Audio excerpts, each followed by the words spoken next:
So in the last video we talked about how databases work, but now we want to talk about how it works on the client side.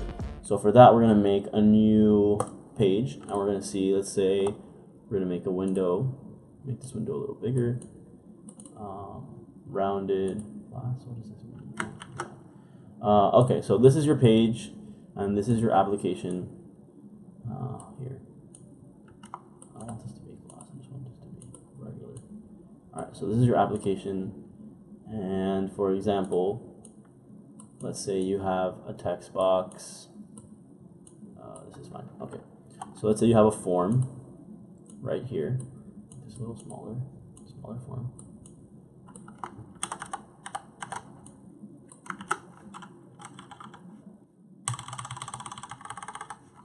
And my keyboard is so loud. All right,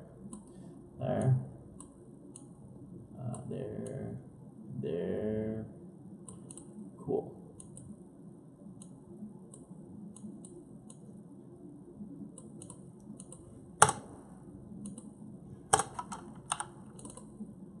So let's keep going with John Lopez's awesome restaurant idea. Oopsies. John's Cafe. So here's John's Cafe. And let's make this a little bigger. Cool. So this is John's Cafe. And here he wants you to put your object, your menu item, I guess. Appetizer, and then here you have like entree, and then you have a dessert.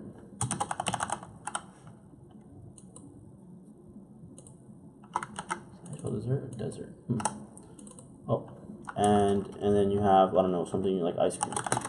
That's also dessert, but you know, 2 times dessert is still fine. So you basically would fill out this form, for example, and basically when you make submit, so here you not even have to do this, so you can do this. You can put it like an add to cart button in here. You can imagine seeing an application like this for a website. This is John's Restaurant Cafe. Oh, perfect. So you basically fill out these forms essentially, and then you write whatever you want in here in each one, and then you would say, oh crap,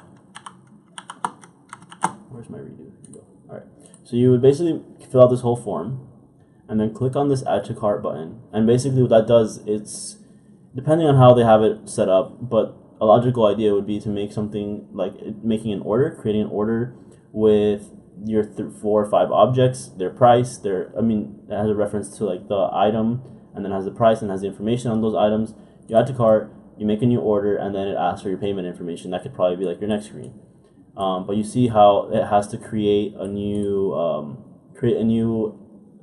elements in the database of orders, basically saving your order information with your 5 or 4 like options here, and then afterwards where you pay it, you put like your payment information, and you can sign up to have that information stored or other things like that. So that's basically how a run through of something like this would work on the client. I'm going to get into the implementation details in the more advanced web development bootcamp. This is just to get a high level view of how this thing works. If you want to make something like this, it's very possible, and just want you to get your head around, wrap your head around the way modern applications work, and how basically making any request or making anything to the database connects with a server and then a client. And I just want to get everyone on board with how that works. Cool. On the next video, I'm going to be talking about getting set up with HTML, getting a text editor, running your first like HTML website, etc., etc. Just to basically get the foundational stuff out of the way, and then I just wanted to get into the code now.